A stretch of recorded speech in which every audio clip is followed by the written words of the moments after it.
nas crônicas.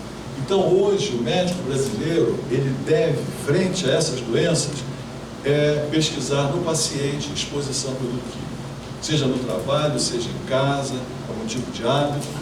Eu, por exemplo, recebi na minha casa um rapaz que foi fazer uma manutenção do aquecedor a gás. Fez um trabalho muito bem feito. E começou, no final, a jogar um spray, desperdiçando, né, spray. Aí eu falei, para com isso aí, que é casa de médico do trabalho, deixa eu abrir janela. E falei com ele, joga o mínimo possível aqui. Aí peguei o produto que ele usava, telefonei para a PUC tem um sistema de segurança química interessante, e me mandaram a ficha química, a FISP, né, a ficha de segurança de informação de segurança de produto químico. E o que tinha o produto? Estava escrito assim, quem é que sabe bem química, domina química? O que estava escrito ali?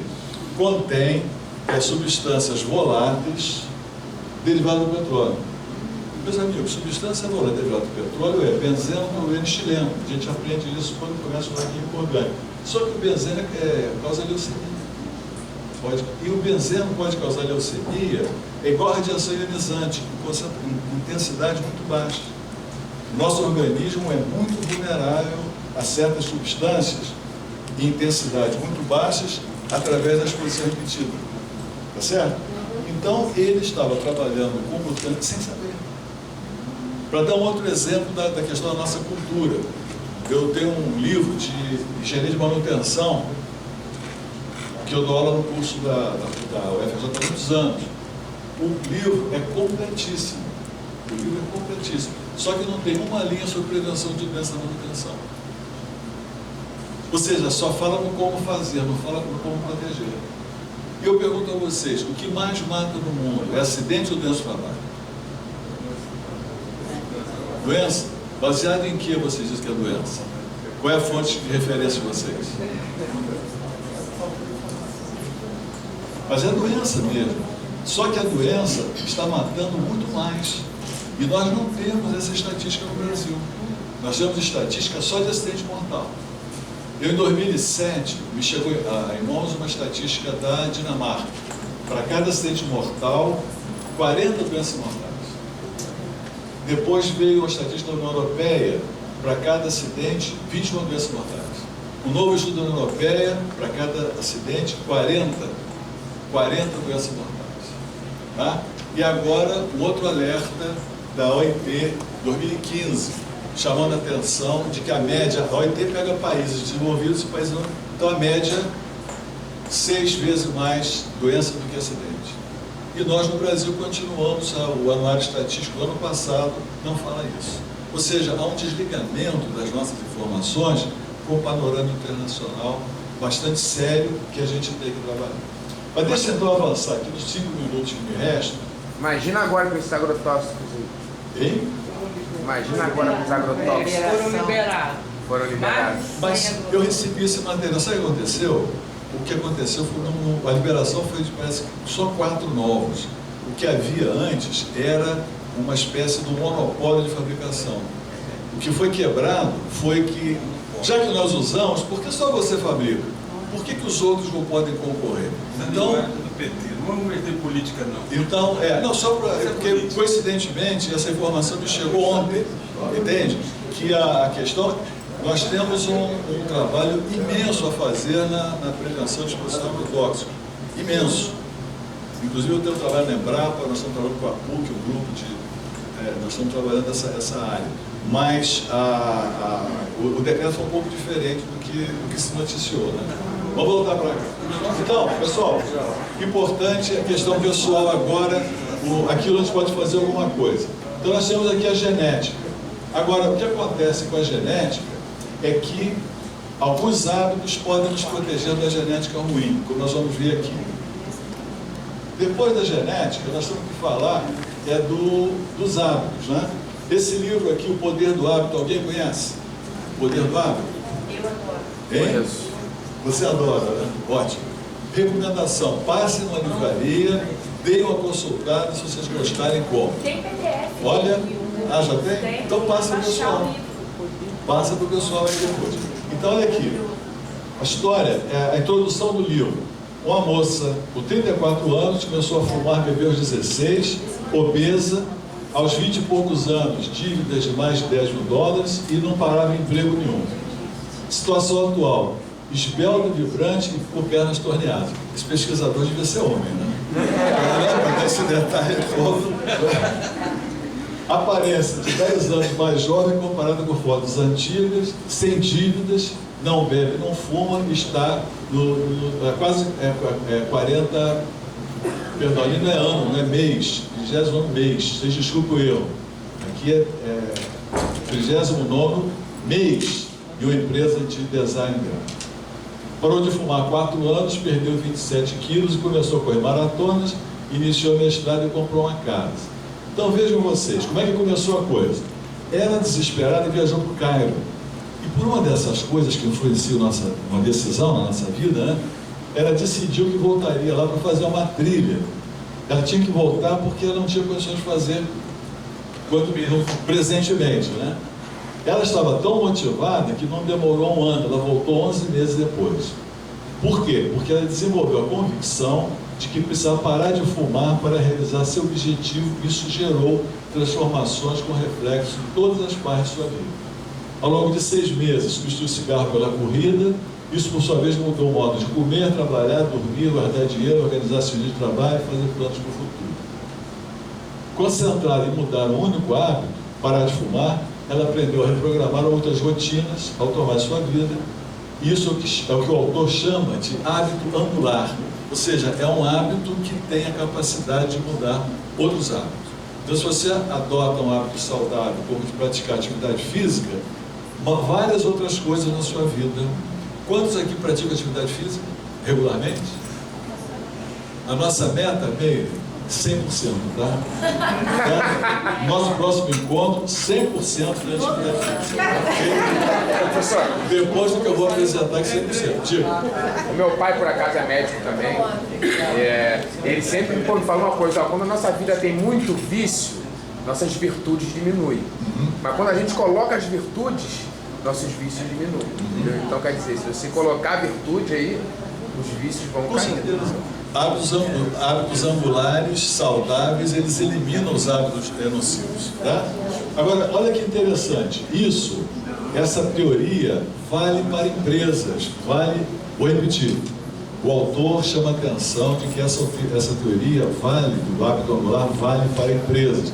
E é descrito no livro, é descrita a experiência da Alcoa, que estava numa fase, a Alcoa é multinacional de alumínio, estava numa fase ruim nos Estados Unidos e escolheram para presidente o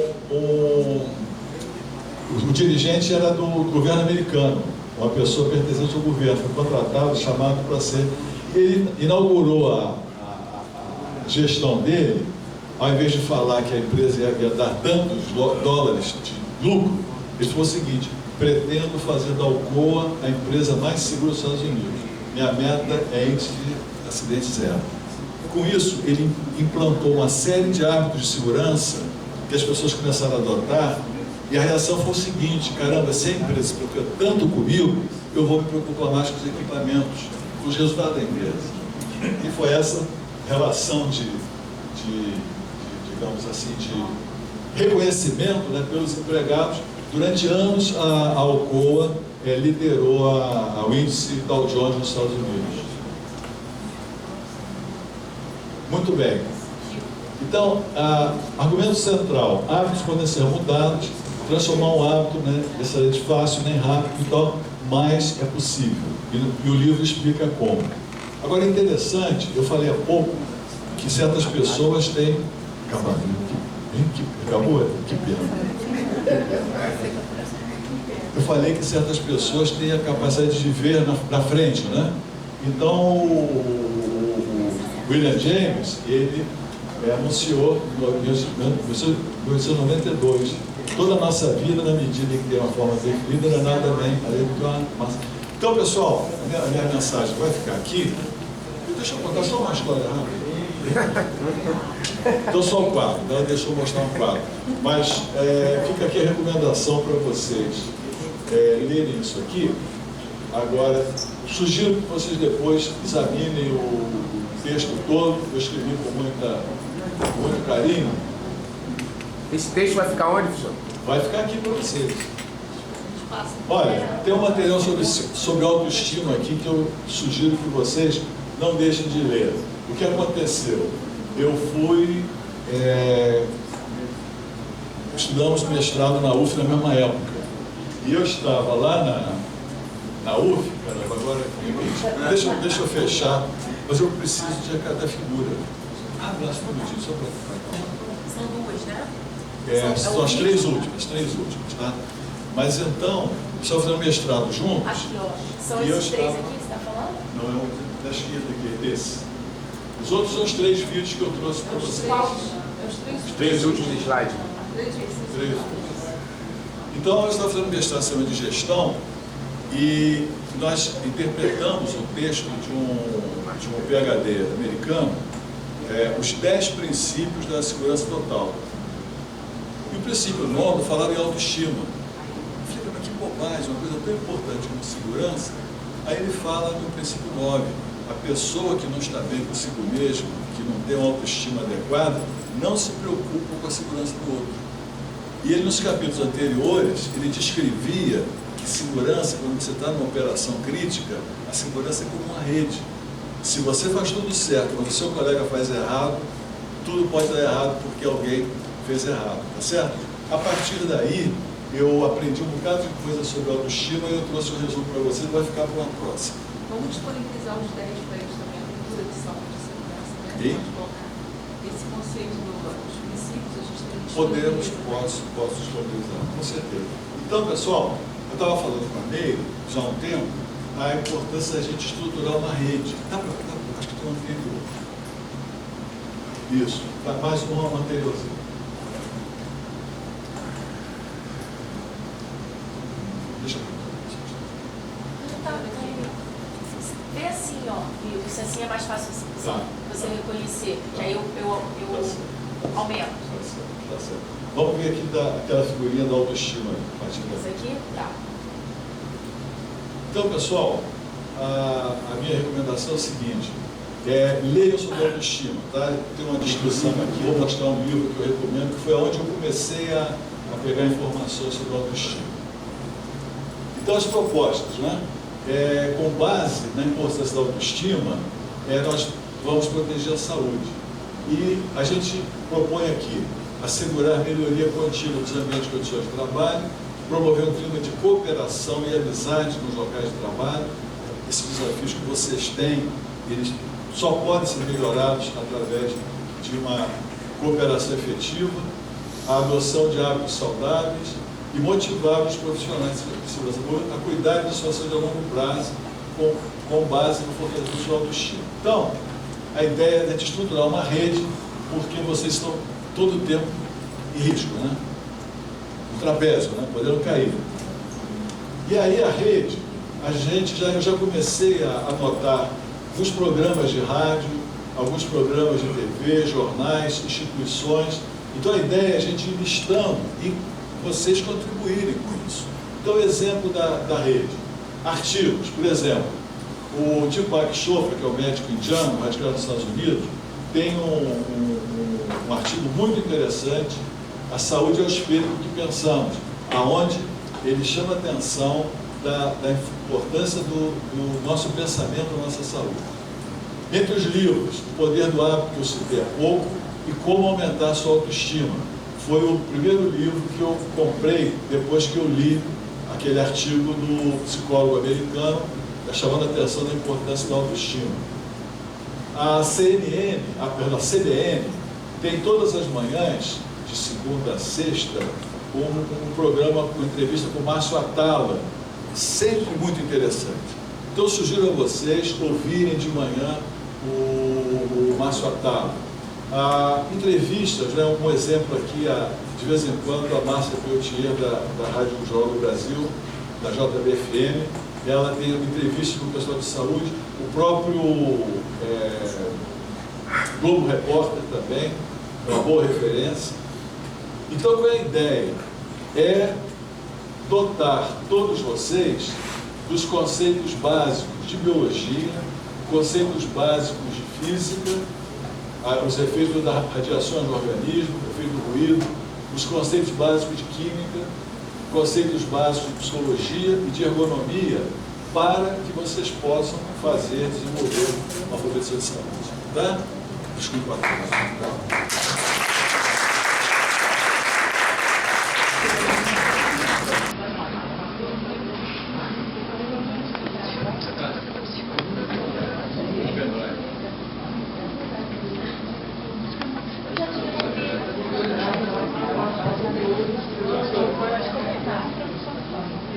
Boa tarde. Vou pedir uma ajuda para vocês. Duas coisas. Primeiro, se eu começar a falar muito depressa, se eu acelerar aqui, eu costumo fazer isso. Mas, por favor, peçam para ir mais devagar. De vez em quando, eu engata primeiro e vou embora. A segunda coisa é o seguinte: eu, além de minha estigmática, eu arrumei uma inflamação no corpo vítreo, segundo o oftalmologista, por estresse. Não sei por quê. Isso faz com que, de vez em quando, uma nuvem passe e fique. E aí, além de me estigmático, uma nuvem na frente, você imagina, né? Então, assim, aí na hora que eu não enxergo, fixo assim, os olhos, assim, então, de vez em quando fica difícil, mas tem um pouquinho de paciência comigo que a gente vai caminhando. Eu vou contar um segredo para vocês. Eu não combinei com os palestrantes anteriores que eu iria falar e eu acho que vai completar as falas, estão se encaixando, parece que a gente se reuniu para combinar o que a gente ia falar. E eu fiquei, eu fiquei muito feliz por isso, porque assim, primeiro estou honrada em falar depois dos palestrantes de uma história acadêmica, né, muito grande e reconhecida. E eu vou fechar, né, o evento aqui no final da tarde, dando continuidade de uma perspectiva, né, outra perspectiva, mas dando continuidade a tudo aquilo que foi falado até agora.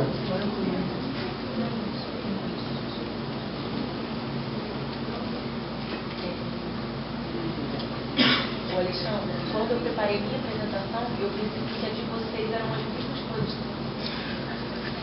Pessoal, eu queria só anunciar a presença aqui, vocês me dêem licença, pedir licença para Alexandre, do Dr.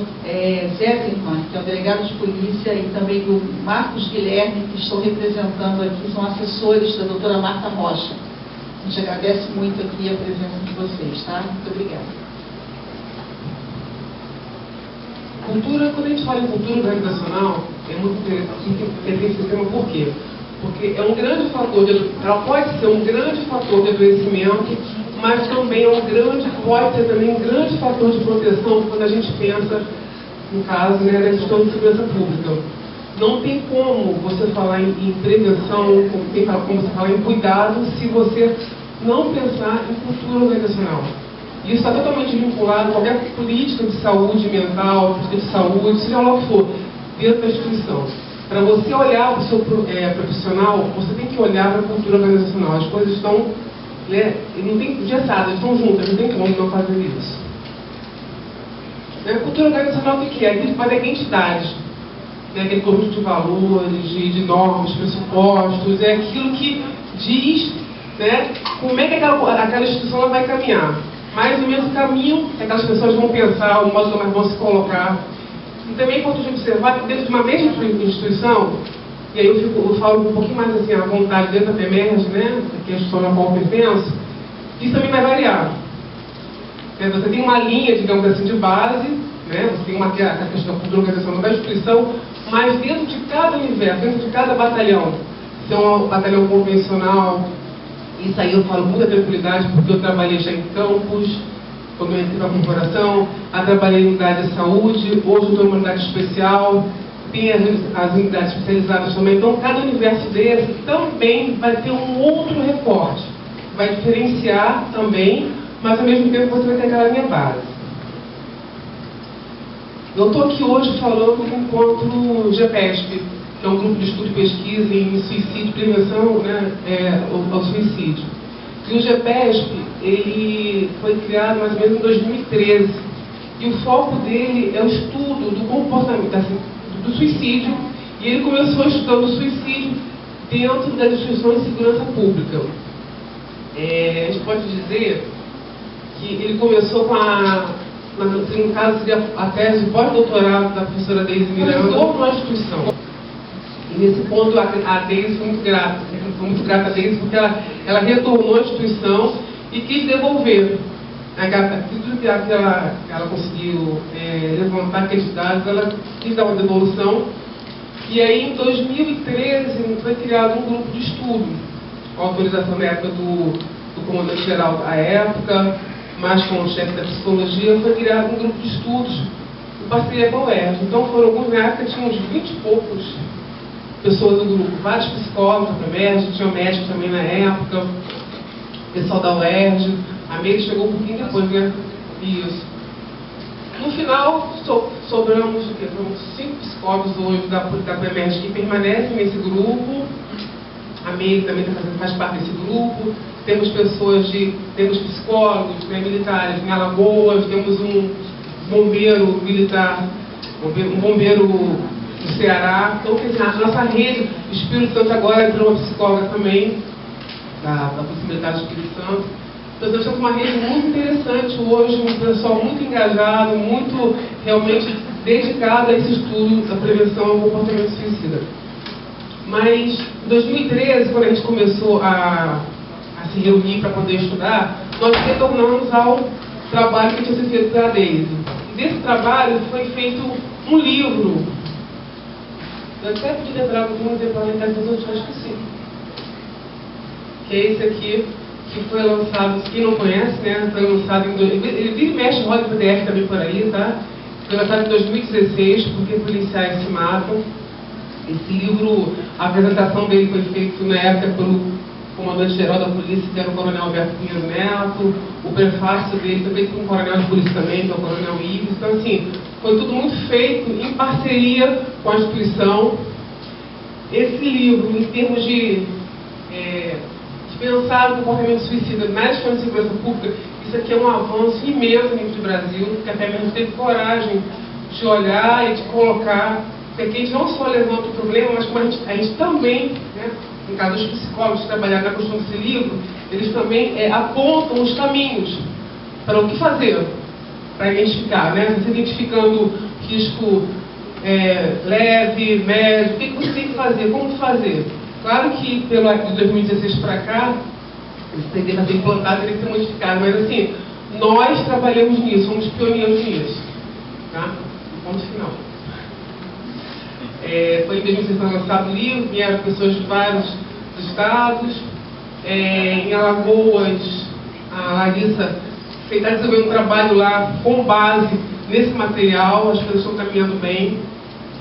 A gente sabe que Alagoas, não sei se vocês têm ciência disso, mas assim, números brutos, deixa eu até falar aqui, acabo falando várias coisas ao mesmo tempo. Agora, em 2019, nós estamos para lançar o primeiro boletim do GPESP com os dados estatísticos de mortes por suicídio de 2017 e 2018. Vai ser lançado agora nos próximos dias, nas próximas semanas, né? Está elaborado já. E, apesar de, em primeiro lugar, está São Paulo, Rio de Janeiro, números absolutos, São Paulo e Rio de Janeiro.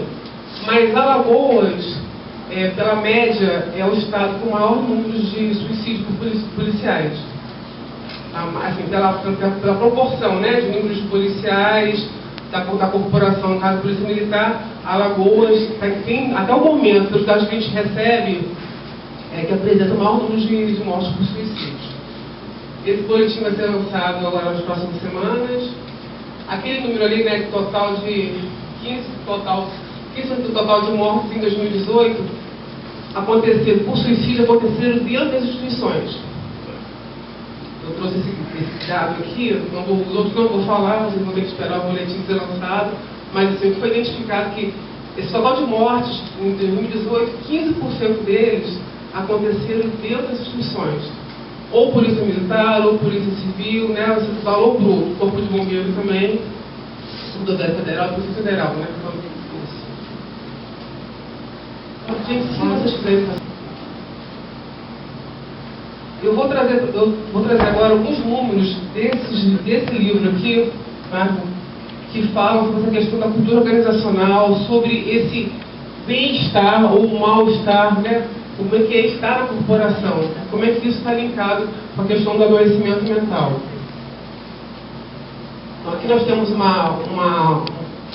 gráfico, né? Temos para a gente a questão da ideação e tentativa de suicídio. No caso aqui, está a Polícia Militar do Estado do Rio de Janeiro.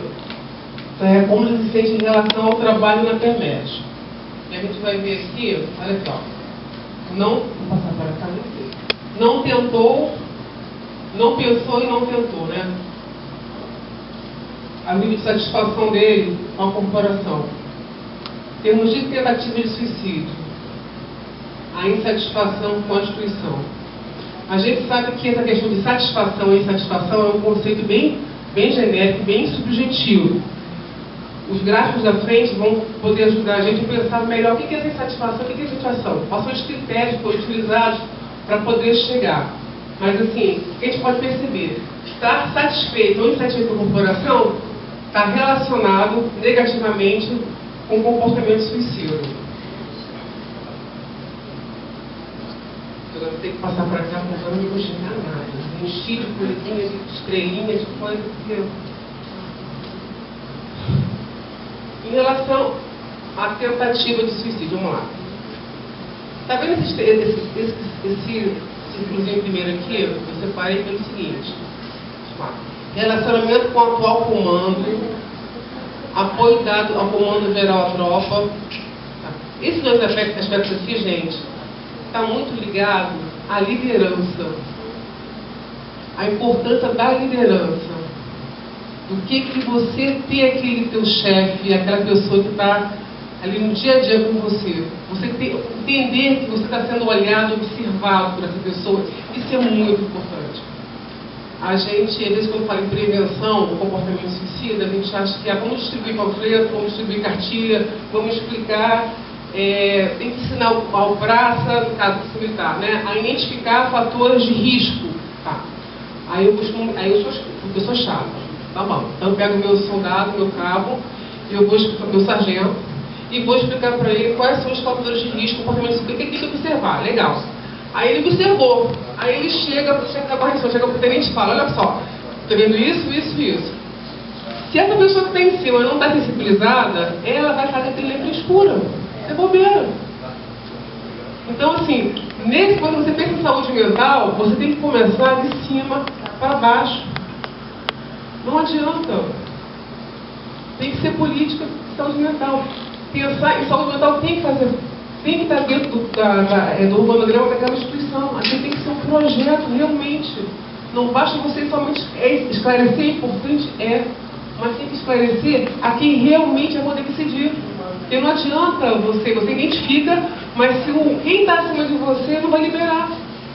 Tá, isso tudo em relação à questão no caso da possibilidade de oficiais, né, da parte médica, então, né, com uma parte dos operacionais também tem que identificar isso. Então, essa questão da liderança, quando você fala em saúde mental, para mim, é muito importante. Não só na questão de reconhecer, mas se o seu subordinado confia em você, é muito mais, a questão da saúde dele vai estar muito mais protegida do que se você tem um chefe que você não confia. Te deixa o tempo inteiro numa instabilidade emocional. Porque o trabalho já é totalmente estável. Se você não confia, se você não reconhece a sua chefia como líder, você não vai. Acho que a Patrícia que colocou a questão de você ir para uma comunidade, né, na pesquisa que ela fez, minha filha lembrar, né? Você tem que fazer, algumas pessoas fazem uso, né, de substâncias, no caso de drogas. Para mim tem dois fatores que estão associados a isso. A questão, um é a falta de treinamento. E o outro, a questão, tem vários mais fatores. Tem falta de treinamento, tem a questão do perfil mesmo daquela pessoa para aquela situação, e tem a questão da liderança. Porque se o policial está preparado para aquele tipo de situação, ele tem mais confiança. Se ele confia no que ele está fazendo, se ele sabe que está preparado para aquilo ali, o nível de estresse dele tende a diminuir.